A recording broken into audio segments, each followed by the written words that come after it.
नमस्कार, मैं हूं सोनिया जायसवाल। आप देख रहे हैं एचएम न्यूज। वक्त हो गया है खबरों का।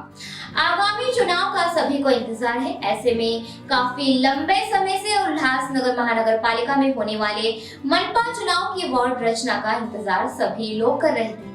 आपको बता दें कि इसके पहले भी वार्ड रचना के दस्तावेज बनाए गए थे, लेकिन उल्लासनगर महानगर पालिका के उप महापौर द्वारा किए गए विरोध के बाद इसे पूर्ण बनाए जाने की प्रक्रिया चल रही थी।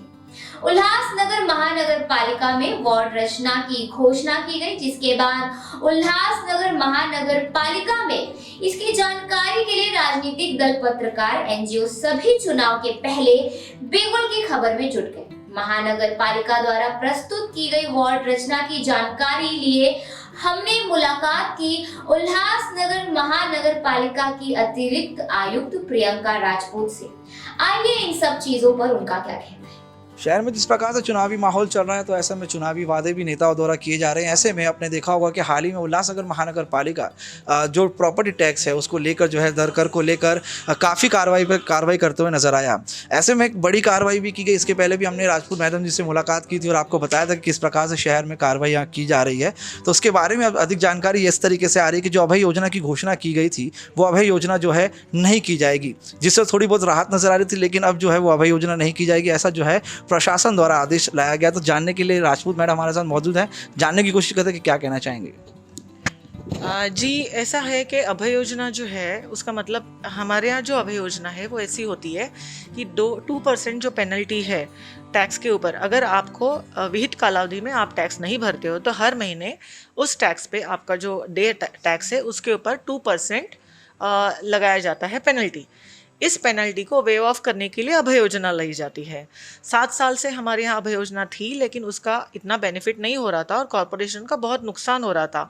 ऑलमोस्ट 70 करोड़ का नुकसान अभी तक हो चुका है कॉरपोरेशन का।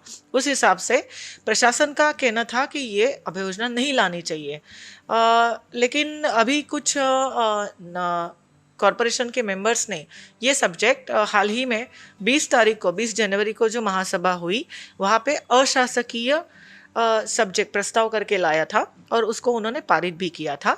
लेकिन आपको भी पता है कि अशासकीय ठराव जो होता है या प्रस्ताव होता है वो कॉरपोरेशन पे बाइंडिंग नहीं होता है, क्योंकि और अगर करना भी है तो वो उससे कॉरपोरेशन का नुकसान या नफ़ा ये देख के ही हमें तय करना पड़ता है एडमिनिस्ट्रेशन को।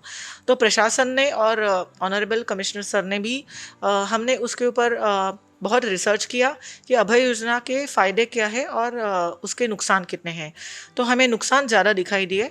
तो उस तरीके से और दूसरी बात ये भी है कि अभय योजना लाने के पूरे अधिकार ऑनरेबल कमिश्नर सर को ही है, आयुक्त को ही होते हैं। तो उसके हिसाब से अगर ये ठराव इम्प्लीमेंट करने जैसा नहीं है तो हम उनको विखंडन के लिए भेजा जाता है नगर विकास विभाग को। तो अभी उस हिसाब से ये जो ठराव हुआ है वो महापालिका का जो एक्ट है उसका जो सेक्शन 451(1) के अनुसार विखंडित करने के लिए नगर विकास विभाग को भेजा गया है। और अभी अभय योजना आएगी कि नहीं आएगी ये सब नगर विकास विभाग पे डिपेंड है। अगर नगर विकास विभाग ने ये ठराव विखंडित नहीं किया या उसके लिए उसको अमल बजावनी करो, ऐसे अगर ऊपर से आदेश आते हैं तो अभय योजना लाई जाएगी।